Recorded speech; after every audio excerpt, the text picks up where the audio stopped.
Hello everyone and welcome back to our channel JK Alerts. So in this video we are going to start another topic of reasoning, that is speed, distance and time. But basically it is a topic of mathematics but it is included in reasoning by JKSSB. So आज से हम speed, distance and time cover करेंगे. So बहुत important topic है maths exam point of view से भी और reasoning exam point of view से भी, क्योंकि इनके जो क्वेश्चंस आते हैं ना बहुत ज़्यादा सिंपल क्वेश्चंस आएंगे जेकेएसएसबी में, आपको ज़्यादा कुछ देखने को मिलेगा नहीं इससे, बट ये बहुत ज़्यादा इंपॉर्टेंट टॉपिक है. तो सबसे पहले आपने स्पीड के बारे में, ऑफ कोर्स हम बचपन से ही इसके बारे में पढ़ के आते हैं कि स्पीड होती क्या है. तो स्पीड होती है डिस्टेंस अपॉन टाइम. स्पीड होती है डिस्टेंस अपॉन टाइम. सो अब ये तो सबको पता होती है कि स्पीड होती क्या है, तो मैं ज़्यादा डिटेल में नहीं जाऊंगा मैं कि स्पीड होती क्या है वगैरह वगैरह. तो सबसे पहले आपको पता है कि speed equal to distance upon time. अब सबसे पहले बच्चों को यही कभी कभी बड़ी कंफ्यूजन आती है, जहां तक कि मैं अपनी बात करूं कि मुझे भी पहले इसके फॉर्मूला में बड़ी ज्यादा कंफ्यूजन रहती थी पहले कि speed equal to distance upon time होता है या distance equal to speed upon time होता है. इस तरह की कंफ्यूजन मेरे को भी हमेशा रहती थी और आई एम श्योर कि बड़े सारे बच्चों को भी रहती है. तो मैं आपको क्लियर कर दूं कि इसका फॉर्मूला कैसे याद रखना है. आपको सबसे पहली बात, आपसे जब कोई पूछता है कि आप कितनी स्पीड से चल के आए हो, तो आप बोलते क्या हो कि आप 50 किलोमीटर पर आवर की स्पीड से चल के आए हो. आप बोलते हो कि आप 50 किलोमीटर पर आवर की स्पीड से चल के आए हो.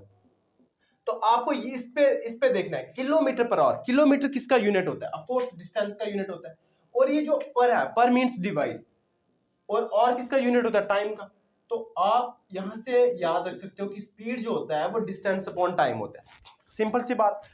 हम इस चैप्टर में क्या करने वाले हैं, पहले एक तो छोटा सा हमने ये speed equal to distance upon time देखा कि ये इसको कैसे याद रखना है. फिर हम कुछ कन्वर्जन सीखेंगे कि जैसे अब हम सबसे पहले यूनिट की बात करते हैं, फिर मैं बताता हूं कि किस कन्वर्जन के बारे में बात करूं. अब आपको यूनिट बहुत जरूरी है, किसी भी चीज का यूनिट बहुत ज्यादा जरूरी होता है. जैसे मैं आपको बता दूं कि स्पीड का यूनिट क्या होगा, तो आप उसके फॉर्मूला से उसका यूनिट निकाल सकते हो. जैसे मैं आपको बता दूं कि डिस्टेंस का यूनिट होता है मीटर और टाइम का यूनिट होता है सेकंड. ये मैं ऐसा यूनिट की बात कर रहा हूं. तो डिस्टेंस का यूनिट होता है मीटर और टाइम का यूनिट होता है सेकंड. तो स्पीड का जो यूनिट हो गया वो मीटर पर सेकंड हो गया. मीटर पर सेकंड हो गया. ये हो गया ऐसे यूनिट की बात कर रहा हूं मैं. बट अगर मैं किलोमीटर को, अगर मैं डिस्टेंस को किलोमीटर में ले लूं और टाइम को और में ले लूं, तो इसका जो यूनिट बन जाता है वो किलोमीटर पर और बन जाता है. किलोमीटर पर और बन जाता है. अब इसी यूनिट से रिलेटेड ही सिंपल सा क्वेश्चन कभी कभी एग्जाम में पूछ लिया जाता है, पर थोड़ा कैलकुलेटिव करके पूछ लिया जाता है. ये नहीं कि आपको बड़ा सिंपल सा पूछ लिया जाएगा और आई एम श्योर मे भी आपको पूछा जा सकता है जेकेएसएसबी में, बट थोड़ा कैलकुलेटिव करके पूछा जाएगा. मैं आपको बताता हूं कि किस तरह का क्वेश्चन पूछा जा सकता है. जैसे आप सोचो कि आपको स्पीड दी है 18 kilometre per our. 18 kilometre per our. आप इसमें जो यूनिट है वो है किलोमीटर पर आवर, बट आपको पता है कि जो स्पीड का यूनिट होता है वो मीटर पर सेकंड भी होता है और किलोमीटर पर आवर भी होता है. तो आपको पूछ लिया जाएगा कि बताओ 18 किलोमीटर पर आवर कितने मीटर पर सेकंड होता है. कितने मीटर पर सेकंड होता है. इस तरह का क्वेश्चन पूछा जा सकता है. सो आपको क्या करना है, आपको पहले एक बात मैं बता दूं कि किलोमीटर पर आवर को आपको अगर मीटर पर सेकंड में कन्वर्ट करना है, तो मुझे आप सबसे पहले किलोमीटर देखो और यहाँ पे मीटर देखो. क्या 1 किलोमीटर में कितने मीटर होते हैं आपको पता है? यस, 1000. तो आप क्या करो, यहाँ पे 1000 लिख दो. अब पर है तो पर मींस डिवाइड, और ये और है और ये सेकंड है, मतलब आपको और में सेकंड में, और को सेकंड में कन्वर्ट करना है. तो एक और में कितने सेकंड होते हैं? 3600. तो आप यहाँ पे 2020 काट सकते हो, और ये 2 5 और ये 2 18. अब ये और ज्यादा डिवाइड नहीं हो सकता. तो कहने का मतलब हमने एक चीज यहाँ पे देखी कि जब भी कभी भी आपको किलोमीटर पर आवर को मीटर पर सेकंड में कन्वर्ट करना है, तो आपको क्या करना है, 5/18 से मल्टीप्लाई करना है. तो सिंपल सी बात है कि ये आप बात याद रख लो कि किलोमीटर पर आवर को जब भी आपको मीटर पर सेकंड में कन्वर्ट करना है तो 5/18 से मल्टीप्लाई करना है. सिंपल. 18 किलोमीटर पर आवर को जब आप मीटर पर सेकंड में कन्वर्ट करेंगे तो 18 को यहाँ पे आप 5/18 से मल्टीप्लाई करेंगे. यहाँ पे देखिए 18 कैंसिल हो जाएगा, तो आंसर आएगा 5 मीटर पर सेकंड. क्लियर? एक बार मैं दोबारा रिपीट कर रहा हूं कि 1 किलोमीटर पर आवर को जब भी आपको मीटर पर सेकंड में कन्वर्ट करना है तो आपको 5/18 से मल्टीप्लाई करना है। वो मैंने बता दिया क्यों, क्योंकि जब हम किलोमीटर को मीटर में कन्वर्ट करेंगे तो हम 1000 से मल्टीप्लाई करते हैं, और को जब सेकंड्स में करेंगे तो 3600 से करेंगे, जब इनको डिवाइड करेंगे तो 5/18 आता है। तो जब भी आपको किलोमीटर पर आवर को मीटर पर सेकंड में कन्वर्ट करना है तो आप 5/18 से मल्टीप्लाई करेंगे। अब ऐसा भी पूछा जा सकता है, जैसे सपोज कि 5 मीटर पर सेकंड है, आपको पूछा जा सकता है कि बताओ 5 मीटर पर सेकंड कितने किलोमीटर पर आवर के इक्वल होता है। 5 मीटर पर सेकंड कितने किलोमीटर पर आवर के इक्वल होता है। तो सिंपल बात आप यहां से भी निकाल सकते हो, जैसे कि मैंने आपको बताया मीटर पर सेकंड को अगर मुझे कन्वर्ट करना है किलोमीटर पर आवर में, तो आप मुझे बताओ कि यहाँ पे मीटर है, यहाँ पे किलोमीटर है। जब आपको मीटर को किलोमीटर में कन्वर्ट करना होता है तो आप क्या करते हैं, 1000 से डिवाइड करते हैं। तो मैंने क्या कर दिया, 1000 से डिवाइड कर दिया। और जब आपको सेकंड्स को और में कन्वर्ट करना होता है तो आप 3600 से डिवाइड करते हैं। तो यहाँ पे मैंने 3600 से डिवाइड कर दिया। तो जब इसको सॉल्व करूंगा मैं, तो सॉल्व करके जो आंसर आएगा वो आएगा 18/5। तो कहने का मतलब ये हुआ कि जब भी आपको मीटर पर सेकंड को किलोमीटर पर आवर में कन्वर्ट करना है, देन आपको 18/5 से मल्टीप्लाई करना है। जैसे कि ये क्वेश्चन है कि 5 मीटर पर सेकंड में कितने किलोमीटर पर आवर होते हैं, तो आपको क्या करना है 5 से, जैसे कि मैंने आपको बताया मीटर पर सेकंड को आपको किसमें कन्वर्ट करना है, किलोमीटर पर आवर में। तो मीटर पर सेकंड को किलोमीटर पर आवर में कन्वर्ट करने के लिए आपको 18/5 से मल्टीप्लाई करना है। तो आप यहाँ पे 5 को 18/5 से मल्टीप्लाई कर देंगे और 5 कैंसिल होगा और आंसर आएगा 18 किलोमीटर पर आवर। तो ये कुछ छोटी सी बातें यूनिट से रिलेटेड जो आपको एग्जाम में पूछी जा सकती हैं डायरेक्टली, और इनडायरेक्टली तो आपको क्वेश्चंस में पूछी जाएंगी। ये श्योर है कि ऐसी कन्वर्जेंस आपको क्वेश्चंस में पूछी ही जाएंगी। सिंपल सी बात। अब मैं थोड़ा सा 30 सेकंड्स में इसको रिव्यू करवा दूं कि मैंने क्या बोला कि speed equal to distance upon time होता है। कि अगर आपको याद रखना है स्पीड का फॉर्मूला, अगर किसी को नहीं याद रहता है तो आप कभी भी स्पीड जब कैलकुलेट करते हैं तो आप बोलते हैं कि 50 kilometre per our. Kilometre per our means पहला जो आ रहा है वो डिस्टेंस आ रहा है, दूसरा जो आ रहा है वो टाइम आ रहा है, इसमें डिस्टेंस अपॉन टाइम। और अगर मैं यूनिट की बात करूं, ऐसा यूनिट की बात करूं, तो स्पीड का जो यूनिट होता है वो मीटर पर सेकंड होता है। क्यों? क्योंकि डिस्टेंस का यूनिट होता है मीटर और पर मींस डिवाइड एंड टाइम का यूनिट होता है सेकंड। इट मींस इसका जो यूनिट होता है वो मीटर पर सेकंड होता है। बट अगर हम डिस्टेंस किलोमीटर में लेंगे एंड टाइम और में लेंगे तो जो डिस्टेंस जो स्पीड आएगा वो किलोमीटर पर आवर में आएगा। अब आपको सिंपल सा क्वेश्चन पूछ लिया जाता है कि बताओ किलोमीटर पर आवर को मीटर पर सेकंड में कन्वर्ट कैसे करेंगे और मीटर पर सेकंड को किलोमीटर पर आवर में कैसे कन्वर्ट करेंगे। तो जब आपने ये चीज याद रखी होगी ना कि 1 किलोमीटर पर आवर को मीटर पर सेकंड में कन्वर्ट करने के लिए 5/18 से मल्टीप्लाई करना है, और मैंने बता दिया कि क्यों करना है। और मीटर पर सेकंड को किलोमीटर पर आवर में कन्वर्ट करने के लिए 18/5 से मल्टीप्लाई कर देना, ये भी मैंने बता दिया कि आपको क्यों करना है। तो आपको कैलकुलेशन करने में कोई दिक्कत नहीं आएगी, आपकी कैलकुलेशन फास्ट होती जाएगी। तो आपको ये याद रखना है। अब ये भी कभी कभी इंसान भूल जाता है कि किलोमीटर पर आवर को मीटर पर सेकंड में कन्वर्ट करने के लिए 5/18 से मल्टीप्लाई करना है कि 18/5 से। ऑफ कोर्स ये कंफ्यूजन मेरे को भी है, तो जो कंफ्यूजन मेरे को रह चुकी है मैं वो सारी की सारी क्लियर करूंगा, क्योंकि बड़े सारे ऐसे बच्चे होते हैं जिनको ये कंफ्यूजन रहती है। तो ये कंफ्यूजन भी मैं थोड़ी देर में क्लियर कर देता हूँ कैसे।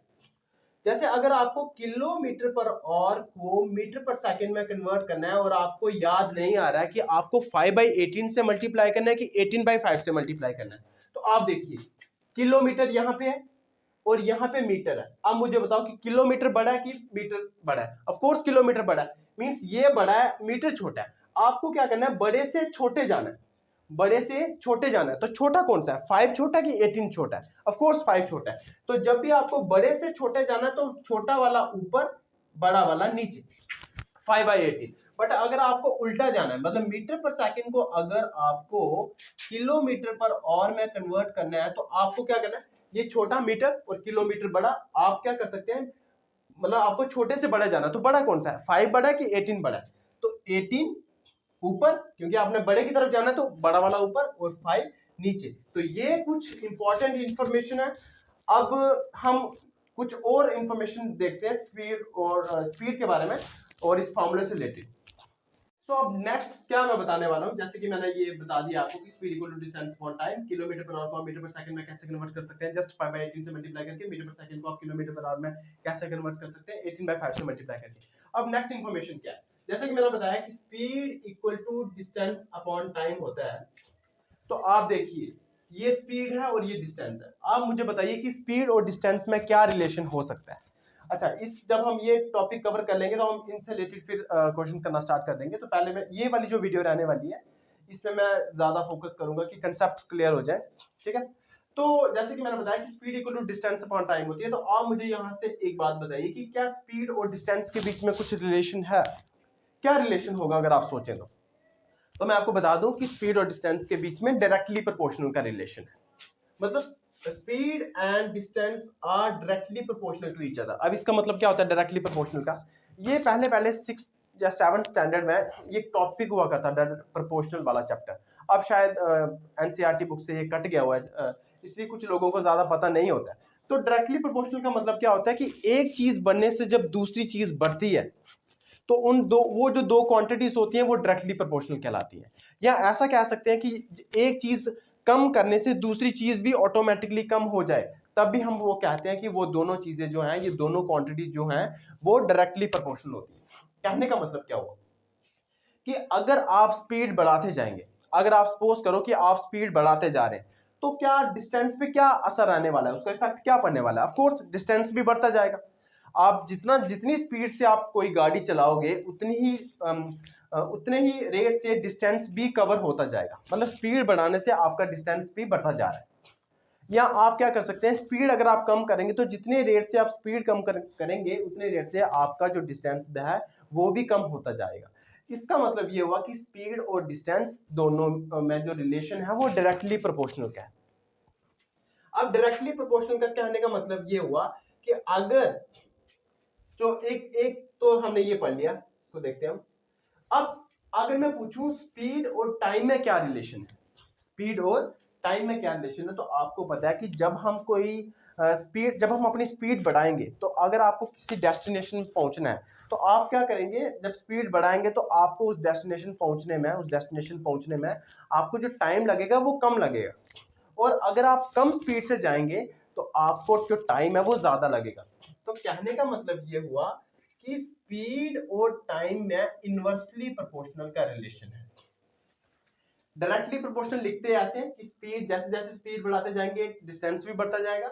और इनवर्सली प्रोपोर्शनल का जो रिलेशन होता है वो इस तरह से होता है कि इनवर्स है, मतलब स्पीड बढ़ाएंगे तो टाइम कम लगेगा, स्पीड कम करेंगे तो टाइम ज्यादा लगेगा। मतलब इनवर्सली प्रोपोर्शनल होता है कि जब एक क्वांटिटी बढ़ाने से दूसरी क्वांटिटी कम होती है या एक क्वांटिटी कम करने से दूसरी क्वांटिटी बढ़ती है, तो ऐसे रिलेशंस को हम क्या कहते हैं, ऐसे रिलेशंस को हम कहते हैं इनवर्सली प्रोपोर्शनल।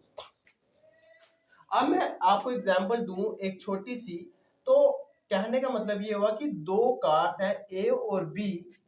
सपोज करो कि दो कार्स हैं ए और बी, और अगर ए की स्पीड 20 किलोमीटर पर आवर है और बी की 50 किलोमीटर पर आवर है, तो इनमें जो टाइम लगेगा वो इनवर्स लगेगा। कहने का मतलब ये हुआ कि अगर मैं इन दोनों की स्पीड की रेशियो निकालूं, स्पीड की रेशियो आप निकाल सकते हैं 20 डिवाइडेड बाय 50, 0 0 कैंसिल, 2/5, मतलब 2:5 की रेशियो आई ए और बी के स्पीड में, 2:5 की रेशियो आई। तो जैसे कि मैंने बताया कि स्पीड और टाइम जो है वो इनवर्सली प्रोपोर्शनल होते हैं।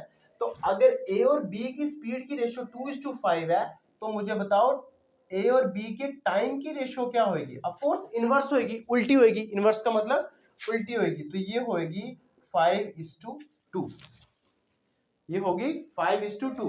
ये डायरेक्टली आप, ये जो मैं बता रहा हूं कि जैसे ए टू बी की रेशियो, मतलब ए और बी की जो स्पीड की रेशियो है वो 2:5 है, तो ए और बी के टाइम की रेशियो जो होगी वो इनवर्स होगी।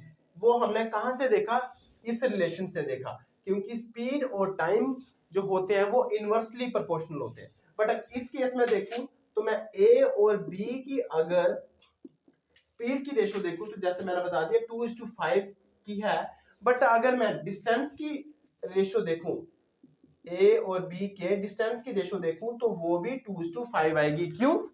क्योंकि स्पीड और डिस्टेंस जो है ये डायरेक्टली प्रोपोर्शनल है, ये डायरेक्टली प्रोपोर्शनल है।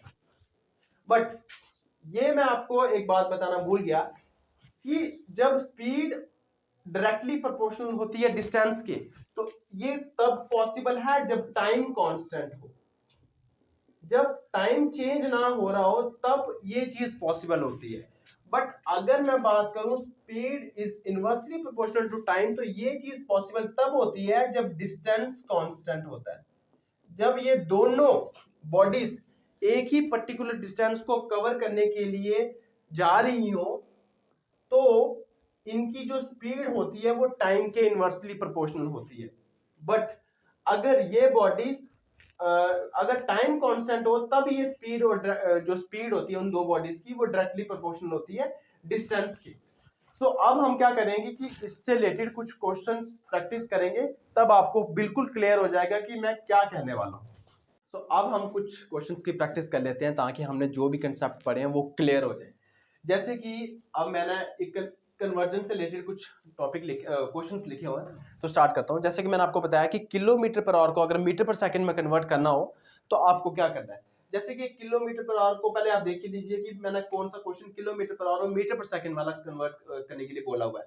तो ये वाला जो है ना फोर्थ वाला 36 किलोमीटर पर आवर को आपको बताना है कि वो कितने मीटर पर सेकंड होता है। तो इस क्वेश्चन में आपको कुछ भी नहीं करना है, बस 36 को 5/18 से मल्टीप्लाई कर देना। क्यों? क्योंकि मैंने बताया कि किलोमीटर पर आवर को मीटर पर सेकंड में कैसे कन्वर्ट करते हैं। जस्ट आपको 5/18 से मल्टीप्लाई करना। तो 18 1 18 2, तो आपका जो आंसर आ गया वो आ गया 10 मीटर पर सेकंड। मतलब 36 किलोमीटर पर आवर में 10 मीटर पर सेकंड कन्वर्ट में 10 मीटर पर सेकंड होते हैं। अब इनमें थोड़ा सा डिफरेंस मैंने कुछ किया हुआ है, वो ये है कि आपको 36 किलोमीटर पर आवर को कन्वर्ट करना है मीटर पर मिनट में। मीटर पर मिनट में, यहां पे आप ध्यान दीजिए, यहां पे मैंने मीटर पर सेकंड नहीं लिखा है, यहां पे मीटर पर मिनट लिखा है। तो आपको क्या करना है, कुछ नहीं करना है। यहां पे 36 है तो आप 36 लिख दीजिए। आपको किलोमीटर को मीटर में कन्वर्ट करना है, तो 1 किलोमीटर में कितने मीटर होते हैं? 1000 होते हैं। तो आपको लिखना है यहाँ पे 1000, यहाँ पे लिखना है 1000। और मैं कन्वर्ट करने के लिए मीटर को और को मीटर सॉरी मिनट में कन्वर्ट करने के लिए आपको किससे मल्टीप्लाई करना पड़ता है? 1 आवर में कितने मिनट होते हैं? 60। ये आपको पता होना चाहिए, छोटी छोटी बातें। बस आपको 36 को 1000/60 से मल्टीप्लाई कर देना। आप देखिए 0 0 कैंसिल हो गया, ये 6 टाइम हो गया और ये हो गया 600 मीटर पर मिनट, इस तरह से। नेक्स्ट वाला 12 मीटर पर सेकंड को आपको मीटर पर मिनट में कन्वर्ट करना है, ये भी वैसा नहीं है। तो आपको इस तरह के क्वेश्चन में क्या करना है, 12 का 12 लिखना है। अब यहाँ पे देखिए आपको मीटर को किस में कन्वर्ट करना है? मीटर में। तो इसमें आपको चेंज कुछ भी नहीं करना है। अब लिखा है पर मीन्स डिवाइड, तो आपको इसको ऊपर लिख सकते हैं 1। अब डिवाइड किससे करना है? तो आपको यहाँ पे देखना है कि सेकंड को आपको किस में कन्वर्ट करना है? मिनट में। तो 1 मिनट में आपको पता है 60 सेकंड होते हैं, और जब आपको सेकंड को मिनट में कन्वर्ट करना है तो आपको डिवाइड करना पड़ता है 60 से। तो आप क्या करेंगे, यहाँ पे 60 से डिवाइड कर देंगे, तो इसका आंसर आएगा 720 मीटर पर मिनट, इस तरह से। नेक्स्ट क्वेश्चन देखिए, 25 मीटर पर सेकंड को आपको किलोमीटर पर वॉट में कन्वर्ट करना है। तो ये तो सिंपल है, जो मैंने बताया था किलोमीटर पर और मीटर पर सेकंड में कन्वर्ट करना है। तो इसको आपको 25 को 18/5 से मल्टीप्लाई करना है। ये तो सिंपल है, 5 टाइम्स 25, 18 5 90, 90 किलोमीटर पर आवर। तो ये दो वाले जो नीचे वाले जो पार्ट है ये बहुत सिंपल थे, बट इसमें ये भी सिंपल है, बट आप में इसमें थोड़ा सा ध्यान रखना है कि आपको किलोमीटर पर आवर को मीटर पर मिनट में कन्वर्ट करना है। तो मैं आपको बता दूं कि 36 का 36 लिखना है, किलोमीटर पर आवर को मिनट में कैसे कन्वर्ट करते हैं। आप यहाँ पे ध्यान दीजिए कि 1 किलोमीटर में 1000 मीटर होते हैं। अगर आपको ये कंफ्यूजन रहती है कि किसको मल्टीप्लाई करना है और किससे डिवाइड करना है, तो मैं आपकी कंफ्यूजन क्लियर कर देता हूँ। आप पहले इस तरह से लिख लीजिए कि 1 किलोमीटर में कितने मीटर होते हैं, तो 1000 मीटर होते हैं। जब आपको बड़े से छोटे जाना है ऐसे, तो आपको 1000 से मल्टीप्लाई करना है। बट आपको जब मीटर से किलोमीटर जाना है तो आपको 1000 से डिवाइड करना है। इस तरह से डायग्राम बना लीजिए कि आपको कि ऊपर जब ऊपर जाना है किलोमीटर को मीटर में जाना है, मतलब कन्वर्ट करना है, तो आपको 1000 से मल्टीप्लाई करना है, मतलब जो भी यहाँ पे नंबर लिखा होगा उसी से मल्टीप्लाई करना है। और अगर आपको मीटर को किलोमीटर में कन्वर्ट करना हो तो उसी नंबर से 1000 से डिवाइड कर देना। तो किलोमीटर को मीटर में कन्वर्ट करने के लिए 1000 से मल्टीप्लाई करते हैं, तो हमने कर दिया। और यहाँ पे और को हमने मिनट में कन्वर्ट करना है, और 1 आवर में 60 मिनट होते हैं। आगे 1 आवर में 60 मिनट होते हैं, तो जब आपको और को मिनट में कन्वर्ट करना है तो 60 से मल्टीप्लाई करना है, और मिनट को जब और में कन्वर्ट करना है तो 60 से डिवाइड करना है। तो बस इस केस में हमने 60 से मल्टीप्लाई कर दिया नीचे। अब आप बोल रहे हो कि आपने तो डिवाइड किया। नहीं, मैंने डिवाइड नहीं किया, क्योंकि ये डिवाइड का साइन था और डिवाइड के साइन के नीचे और को मिनट में कन्वर्ट करना था, इसलिए मैंने यहाँ पे लिखा हुआ। तो ये सिंपल क्वेश्चन थे। आप इस तरह के क्वेश्चन प्रैक्टिस कीजिए, आपको और क्लियर होता जाएगा। अब हमने जो कंसेप्ट हमारे बताए थे कि स्पीड जो डिस्टेंस में और स्पीड और टाइम में क्या रिलेशन है, अब उसको हम देख लेते हैं। जैसे कि एक मैंने क्वेश्चन है, मैं पढ़ के सुना देता हूँ आपको कि ए और बी की जो ए और बी वो कुछ भी हो सकती हैं, कारें हो सकती हैं या कोई इंसान हो सकते हैं, उनकी जो स्पीड की रेशियो है वो 2:3 है, 2:3 है। और जो बी इंसान है या कार है, वो जो टाइम लेता है वो लेता है 12 आवर। तो आपको बताना है कि बताओ ए कितना टाइम लेगा सेम डिस्टेंस को कवर करने के लिए। अब इस तरह के क्वेश्चन में आपको ये देखना है कि यहाँ पे डिस्टेंस कांस्टेंट है कि टाइम कांस्टेंट है। मैं आपको बता देता हूं फिर भी कि speed equal to distance upon time. दो बातें मैंने बताई थी कि अगर डिस्टेंस कांस्टेंट होगा तो स्पीड और टाइम के बीच में रिलेशन इनवर्सली होगा, और अगर टाइम कांस्टेंट होगा तो स्पीड और डिस्टेंस के बीच में जो रिलेशन होगा वो डायरेक्टली होगा। अगर ये कांस्टेंट है, कांस्टेंट कहने का मतलब कि ये चेंज नहीं हो रहा। मान लो कि speed is equal to 1/t, तो इससे फर्क नहीं पड़ने वाला है, डिस्टेंस से फर्क नहीं पड़ने वाला है। इसका मतलब ये हुआ कि जब कभी भी डिस्टेंस कांस्टेंट होगा तो स्पीड और टाइम के बीच में जो रिलेशन होगा वो इनवर्सली होगा। तो इसने बता दिया है कि इन दोनों ने, ए और बी ने सेम डिस्टेंस को कवर किया है, इन दोनों ने सेम डिस्टेंस को कवर किया है। तो सेम डिस्टेंस को कवर किया मतलब डिस्टेंस कांस्टेंट है। ए के जितना डिस्टेंस ए कवर कर रहा है उतना ही डिस्टेंस बी कवर कर रहा है। तो ए जो जहां पे डिस्टेंस है वो कांस्टेंट है, तो यहां पे पता चल गया कि डिस्टेंस कांस्टेंट है और स्पीड उसने दी हुई है ए और बी की, वो दी है 2:3 की रेशियो में। ए और बी की जो स्पीड की रेशियो है वो 2:3 है, और यहां से मुझे पता चल गया कि डिस्टेंस कांस्टेंट है। और जब डिस्टेंस कांस्टेंट हो तो टाइम का जो रिलेशन होता है स्पीड के साथ वो इनवर्सली होता है। इसका मतलब अगर मैं ए और बी के टाइम की रेशियो देखूं तो वो उल्टी हो जाएगी, 3:2 हो जाएगी, 3:2 हो जाएगी। अब उसने क्या क्वेश्चन पूछा है, अब उसने पूछा है कि जो बी टाइम ले रहा है वो 12 आवर ले रहा है। हमारे हिसाब से, रेशियो के हिसाब से जो बी, देखो ये ए वाली वैल्यू है, ये बी वाली वैल्यू है। रेशियो के हिसाब से बी जो टाइम ले रहा है वो 12 आवर ले रहा है, सॉरी जो एक्चुअल टाइम ले रहा है वो 12 आवर ले रहा है, बट रेशियो के हिसाब से जो बी टाइम ले रहा है वो 2 ले रहा है। इट मींस 2 की वैल्यू कितनी है, 12। 2 की वैल्यू कितनी है, 12। और उसने पूछा क्या है कि सेम डिस्टेंस को कवर करने के लिए ए कितना टाइम लेगा, तो हमें 3 की वैल्यू निकालनी है। 2 की वैल्यू उसने 12 दी है, तो क्या 1 की वैल्यू हम निकाल सकते हैं? यस, 1 की वैल्यू आएगी 6। तो हमें किसकी वैल्यू निकालनी है, ए की। ए की वैल्यू कितनी है, 3, तो 3 की वैल्यू कितनी होगी, 6 × 3 18, 18। और तो ये जो रहा, ये टाइम लिया ए ने सेम डिस्टेंस को कवर करने के लिए। तो ये क्वेश्चन था। मैं एक बार दोबारा बता देता हूं कि इस क्वेश्चन को आपको कहां से पकड़ना है, कि आपको डिस्टेंस कांस्टेंट दिया है कि टाइम कांस्टेंट दिया है। तो यहां जब कभी भी सेम टाइम लिखा हो या सेम डिस्टेंस लिखा हो, बस आपका क्वेश्चन वहीं से सॉल्व हो जाएगा। Same distance means distance constant, speed और टाइम के बीच में इनवर्सली प्रोपोर्शनल। आपको स्पीड की रेशियो दी हुई थी 2:3, आप टाइम की जो रेशियो थी वो निकाल सकते थे। क्यों? क्योंकि उनके बीच में जो रिलेशन होता है वो इनवर्सली प्रोपोर्शनल होता है, आप इन्वर्स कर सकते थे। और फिर आपको जो बोला था कि बी की जो एक्चुअल टाइम लेता है वो 12 आ रहा है, तो रेशियो के हिसाब से वो टाइम ले रहा था 2, 2 की वैल्यू 12 है। आपको ए की वैल्यू निकालनी थी, यहां से आपने 1 की वैल्यू निकाली और 3 की वैल्यू निकाली, और 3 इंडिकेट कर रहा था ए का टाइम, तो ए का जो टाइम आया वो 18 और आया। तो इस क्वेश्चन में हमने ये वाला कंसेप्ट सीख लिया। अब नेक्स्ट क्वेश्चन को देखते हैं। जैसे कि क्वेश्चन है कि ए, बी और सी तीन बॉडीज है, कुछ भी हो सकती है, उनकी स्पीड की रेशो दी गई है 2:3:5।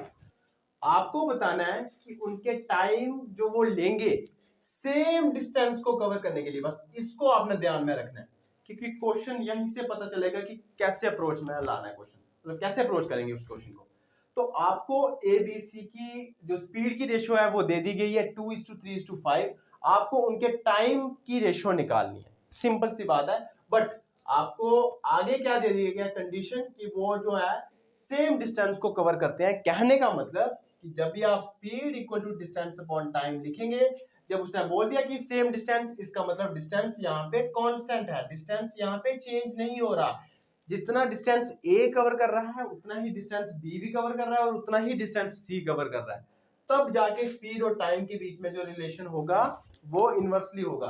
तो आपको पता है कि ए, बी और सी की जो स्पीड की रेशो है वो 2:3:5 है।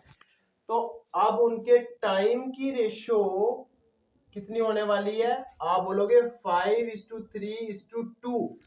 ये इनवर्सली प्रोपोर्शनल नहीं होता, ये जो मैंने लिखा है ये गलत है, ऐसा नहीं करना है।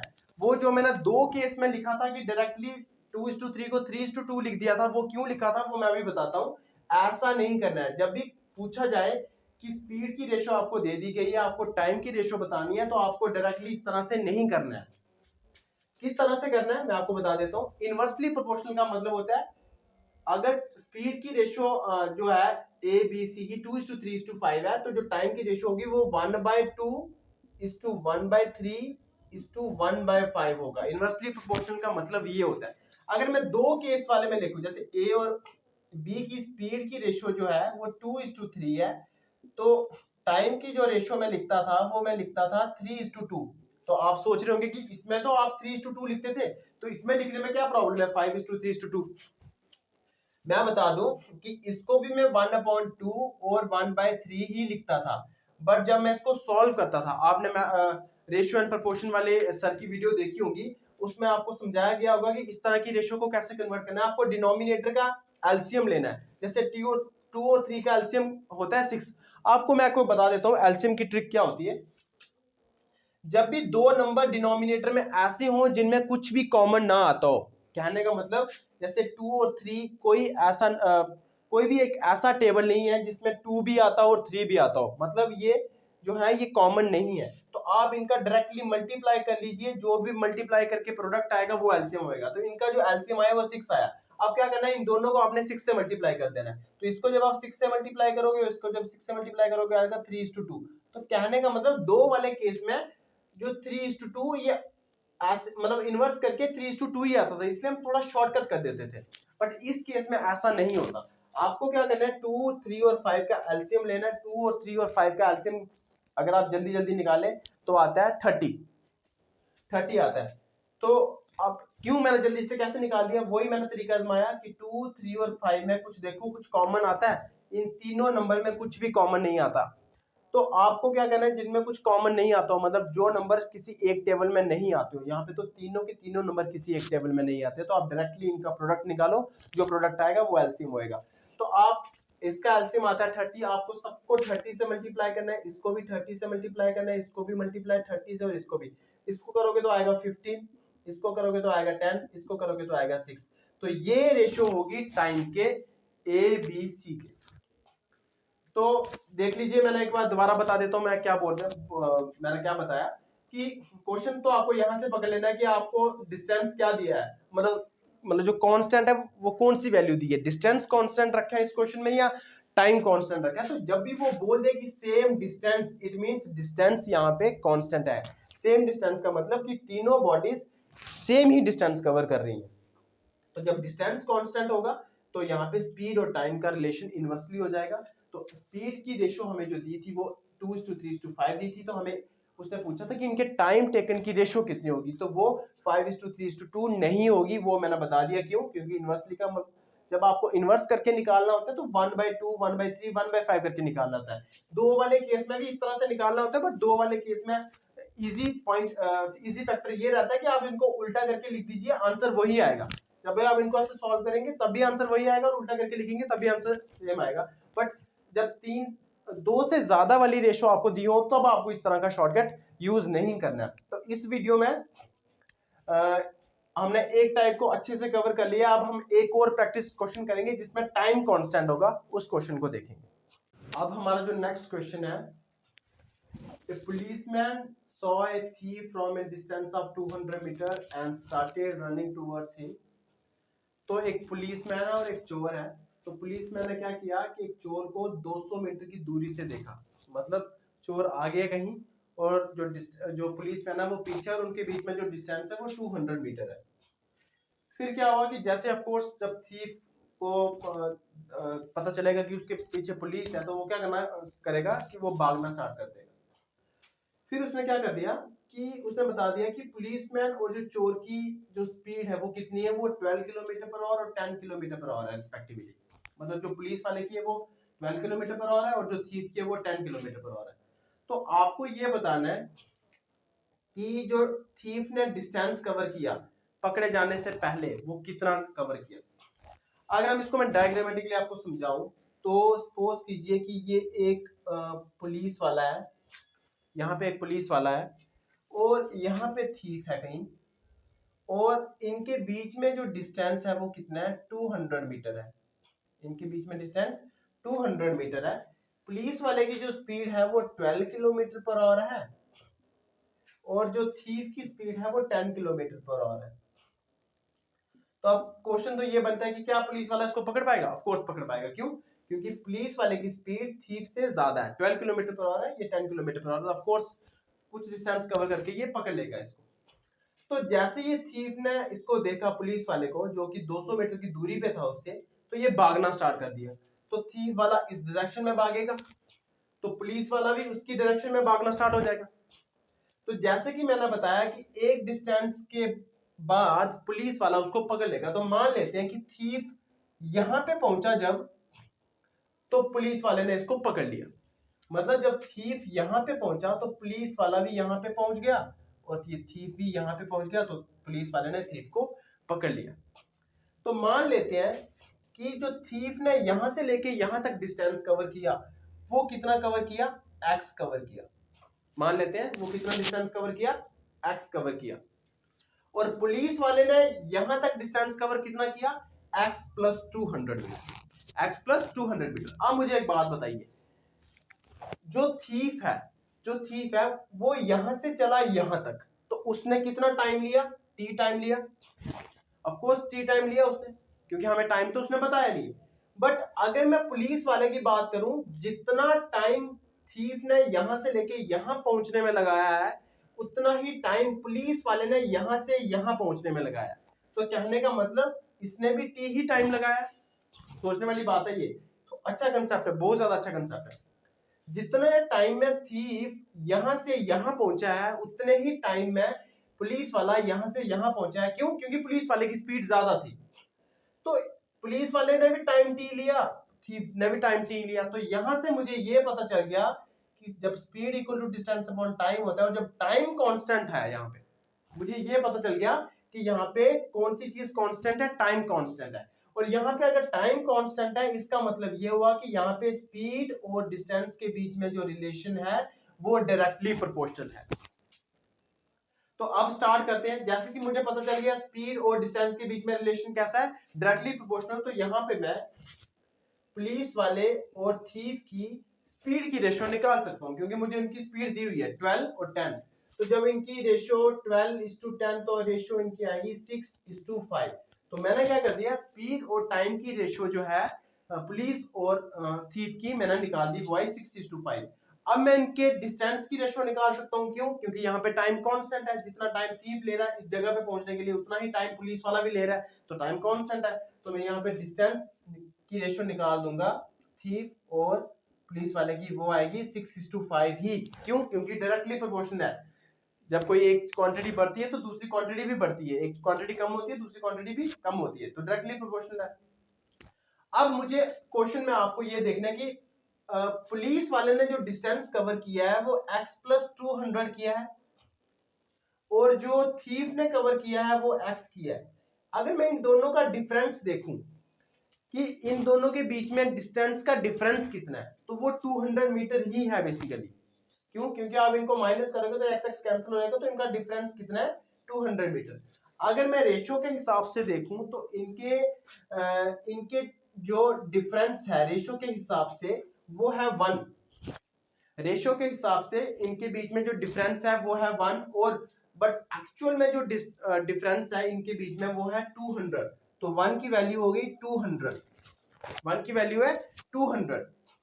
अब आपको क्या करना है, आप देखिए यहां से आपको पता चल रहा होगा कि पुलिस वाले ने कितना डिस्टेंस कवर किया रेशियो के हिसाब से 6। इसका मतलब ये हुआ कि यहां से लेके यहां तक ये 6 वैल्यू है, और टाइम ये थीफ ने डिस्टेंस कवर कितने किया है 5 रेशियो के हिसाब से। इसका मतलब ये यहां से लेके यहां तक का जो डिस्टेंस है वो 5 है। और मुझे पूछा भी उसने क्या है कि find the distance thief had run before caught, तो पकड़े जाने से पहले चोर ने कितना डिस्टेंस कवर किया। मुझे कहने का मतलब मुझे ये वाला डिस्टेंस निकालना है, इसका मतलब मुझे 5 की वैल्यू निकालनी है। तो 5 की वैल्यू कितनी होगी, 5 को जब हम 200 से मल्टीप्लाई कर देंगे तो आएगा 1000 मीटर। 1000 मीटर मतलब 1 किलोमीटर। तो ये क्वेश्चन था, तो हमें ये पूछा गया था। आपको इस क्वेश्चन में टाइम यहाँ पे डायरेक्टली बोला नहीं गया था कि आपको यहाँ पे टाइम कांस्टेंट लेना है। ये आपको क्वेश्चन की जो लैंग्वेज है उससे उसको जब आप समझोगे तब आपको ये पता चलेगा कि यहाँ पे टाइम कांस्टेंट था। क्यों? क्योंकि थीफ ने जितना टाइम इस जगह पे पहुंचने के लिए लिया होगा उतने ही टाइम में पुलिस वाला भी यहाँ पे आ गया। तो दोनों का टाइम कांस्टेंट तो स्पीड और टाइम के डिस्टेंस के बीच में जो रिलेशन होगा वो डायरेक्टली प्रोपोर्शनल। जब डायरेक्टली प्रोपोर्शनल होगा तो स्पीड की रेशियो तो हमें पता है, डिस्टेंस की जो रेशियो है वो हमने निकाल दी। और जो गिवन सिचुएशन थी कि उन दोनों के बीच में बेसिकली जो डिस्टेंस था वो जो डिस्टेंस का डिफरेंस था वो था 200 मीटर, और रेशियो के हिसाब से हमें लग रहा था कि 1 है, तो 1 की वैल्यू 200 होगी। और हमें निकालना किसका डिस्टेंस था कि थीफ ने कितना डिस्टेंस कवर किया पकड़ने से पहले। तो वो किया था 5, तो 5 की वैल्यू निकाल दी। 5 को जब हमने 200 से मल्टीप्लाई किया तो 1000 मीटर आया, और 1000 मीटर इट मींस 1 किलोमीटर, तो उसने 1 किलोमीटर का डिस्टेंस कवर किया। तो इस वीडियो में हमने कुछ कंसेप्ट्स समझे हैं, बहुत ज्यादा इंपॉर्टेंट है ये वीडियो, और जरूर बताइएगा ये वीडियो कैसी लगी। सो मिलते हैं नेक्स्ट वीडियो में। Thank you.